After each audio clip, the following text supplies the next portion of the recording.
Hey guys, it is your sister, your accountability partner, Regina, the Queen Love. I hope you consider yourself a king or queen. Whoever's watching this video, you know my peeps, my royal court, okay? Now today we're gonna do a quick video reviewing The Woman King, all right? Now, it's gonna be some spoiler alerts, and I'm not gonna stretch this out too long because hopefully you've already seen it. But I just want you to tell me in the comments if you found any similarities and the things that I saw. Maybe you saw something different. So let's get right into it, okay? Now, real quick, we're gonna start off talking about the storyline, all right? Now, why is this movie so important? Now, I know a lot of people looked at it and were like, this could be problematic, showing the strong quote unquote black woman trope. That narrative can be a little bit, it has duality to it, but I thought it was a beautiful portrait of black women not only being seen for their looks and their body, whether that be a masculine athlete or a beauty or whatever, but being seen as a human, as a woman in the world, and just as a spirit. I thought that it was beautiful to be able to see these characters develop, to see the different sides of them, not just the strong black woman trope, but also being able to see some of the intimate moments that people disregard when it comes to these strong black female figures. So let's get right into it, okay? Now, the storyline is based on a young girl named Nawi. Now, her character is played by Tuso Mibidu. I hope I said that right, sis. Okay. So her character is played by Tuso Mibidu, right? So Nawi, okay? Now she's a young girl in the village. Initially, her father wanted her to marry an affluent man in the village, basically be a young wife to him, but he was domineering, he was abusive. Spoiler, he smacked her in the beginning of the movie, slapped her, whatever, and you know, she pushed him and was like, no honey, that's not how it's gonna go. So he disowns her, the father disowns her, the husband says she's problematic, I don't want her, she's not gonna be a good wife for me. Well, the father drops her off at the castle, right? The castle, and that's where she becomes a part of the group of women warriors. Okay, so she gets trained. The first person that she sees is Izogi, and that character is played by Lashana Lynch. And if I'm being honest, she was my favorite character. Let me know how you feel, but sis did her thing, and I'm finally happy to see that she's getting the respect that she deserves and the attention that she deserves. Because I'm gonna be honest, I haven't seen much of her work either. I remember the 007 controversy, but I hadn't really gotten into it like that. But she did her thing, right? So she gets brought into the kingdom, and it was really cool because Izogi was the one who kind of introduced her to everything and just kind of took her under her wing. Give me 1 second here. Let me make sure I get this right.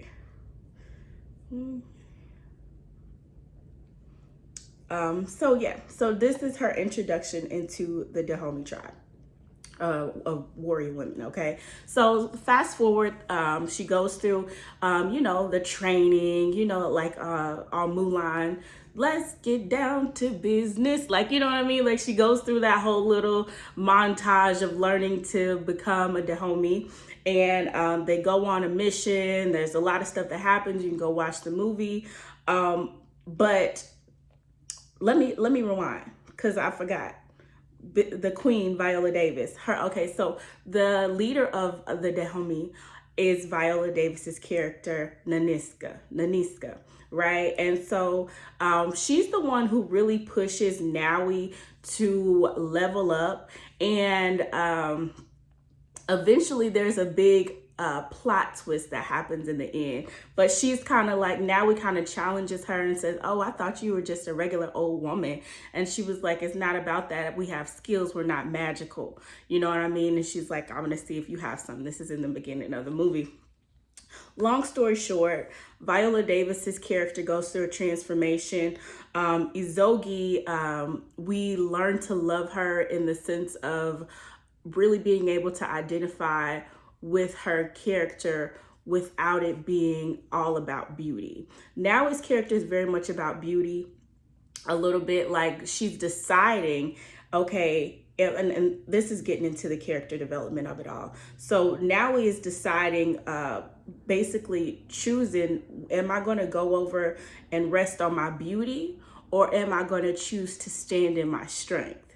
And I think that is something that a lot of women do find challenging is, am I just gonna go be a wife? She has the opportunity to go be a wife to this guy who's kind of like the savior, to a sense, in a sense, but she chooses to stand on her strength. And that was like how her character evolved, which I thought was really cool. One of the challenges in the show, for them to become a true Dahomey, is to go through a race.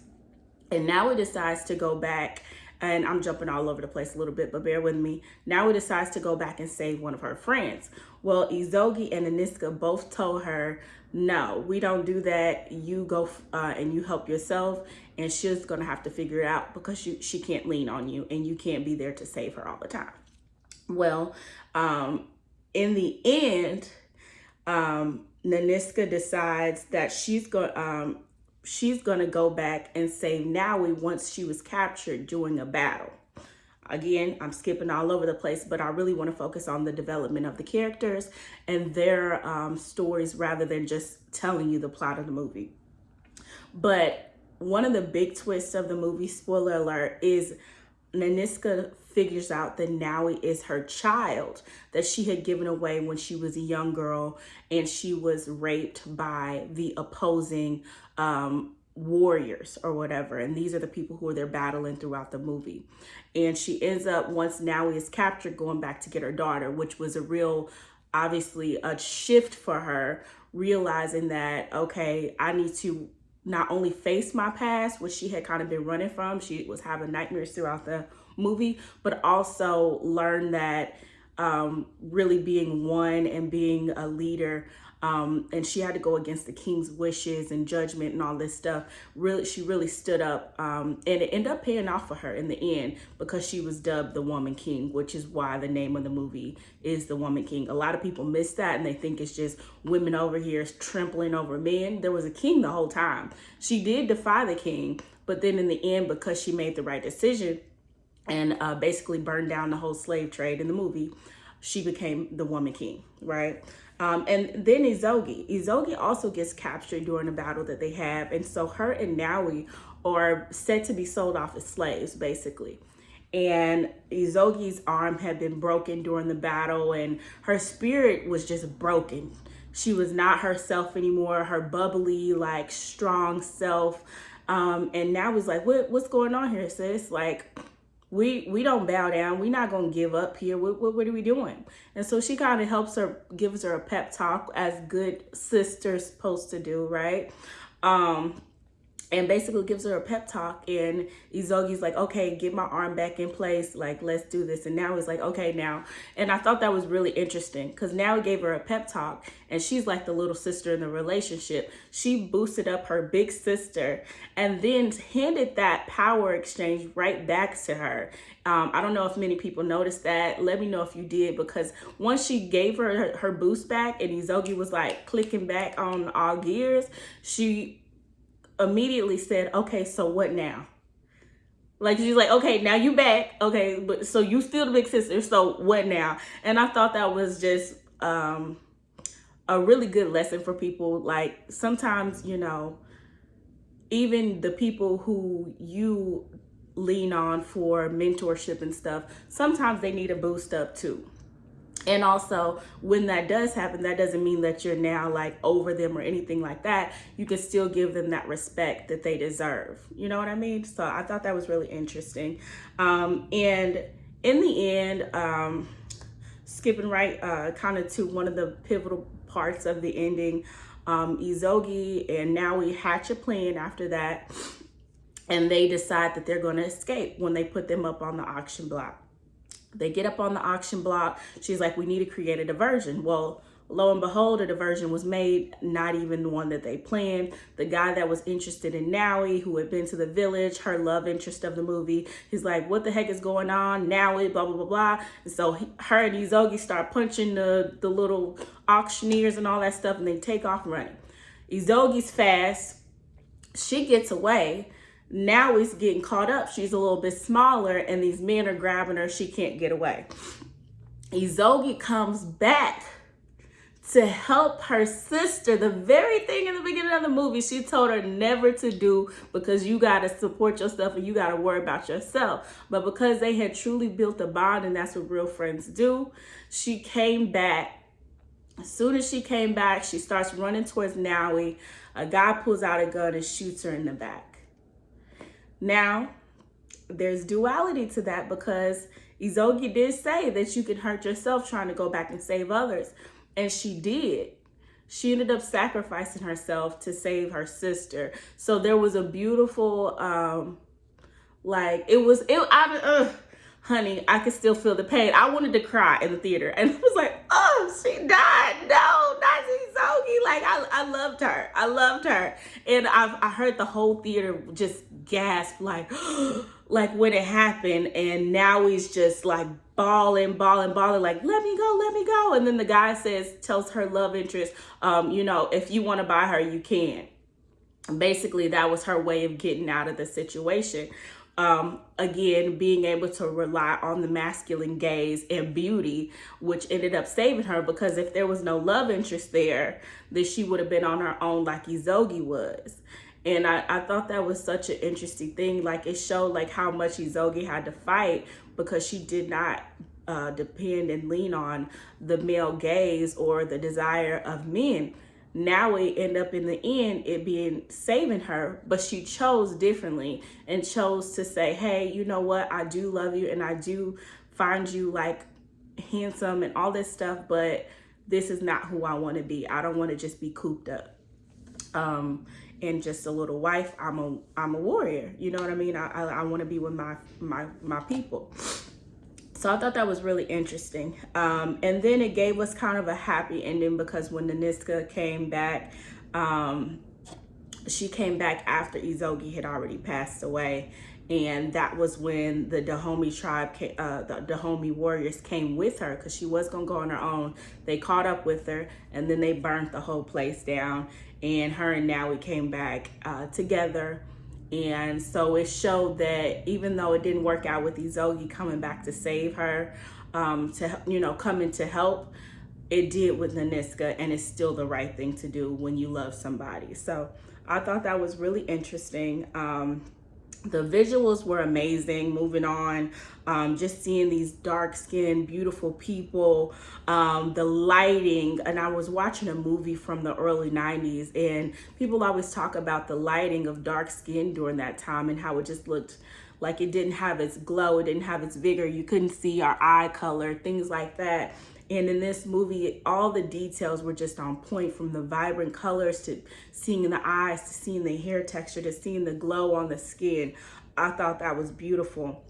The fact that they addressed desirability politics in the in life, like, I thought that was so interesting. The fact that they,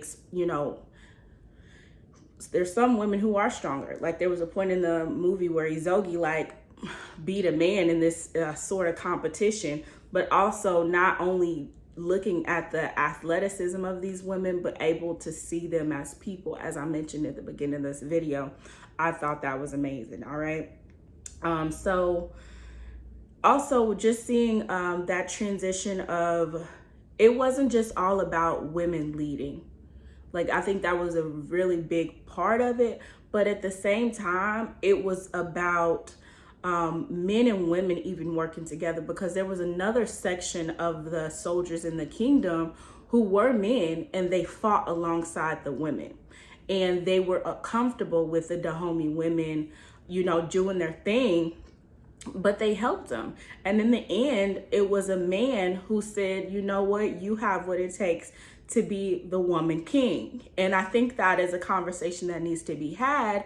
A woman becoming a leader or being a leader does not take away from a man, but a man can be the very ally in helping women to progress. Now, obviously, there's some toxic people out there, some toxic men out there who, don't want to see that. They want to have a little taste of power, but I thought that was really amazing to see. All right, now what it means for the future to me. This movie not only gives Black women a place to feel at home, but a place to be seen, understood, and celebrated for their beauty and strength. That's what I took from this. I feel like this movie made history, and I'm sure we will see more of it because it got amazing reviews. And Viola said on her interview on The Breakfast Club, like, we need people to go see this because we had to fight so hard for a movie like this to be made, for women to be able to carry an action film, Black women to be able to carry an action film. And now that we've gotten it done, we need you to do your part of going to see it because that's what y'all been saying y'all wanted. And honey, the people showed out and showed up and showed out. So I thought that was amazing. I'm sure we're going to see more of it. I honestly I wouldn't mind a sequel. I saw this movie twice, to be very clear. I went and saw it twice, okay, by myself. That's how serious I was about this movie. So kudos to the women, kudos to the directors, kudos to everybody. I thought that it was amazing. But before I end this video, I did see something that I want to know if y'all caught. Now, the people were dragging Viola Davis a few years back when she did the video, the Fences. Was it Fences? I think it was Fences. You know, the one with Denzel Washington where she has the crying scene and everybody was like, why is she snobbing and snotting and all this stuff like this? Now, the interesting thing with the moment when Izogi died and now we started crying, she did the Viola cry, y'all. Like, did y'all peep that? She did the Viola cry.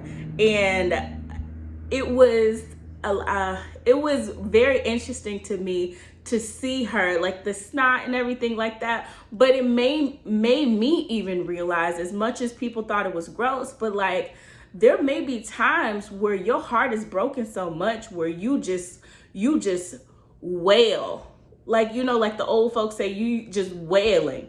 You're not caring about being cute right now. Like, you just in so much just pain, so much hurt where you're just crying. And I felt like that point, it showed her crying, and then it flipped right back into a scene of Viola right after that. And I feel like there was some imagery there to show, like, hey, sometimes that crying ain't gonna be sometimes it's gonna be wailing. So I thought that was very interesting, especially with Naui being her daughter in the movie too. So let me know what you think. Holler at me in the comments. I plan to post more videos and keep this thing going. So be sure to like, comment, and subscribe, and be ready for the next video. We're gonna get a regimen going here, a good little regimen going, some consistency. So stick with me.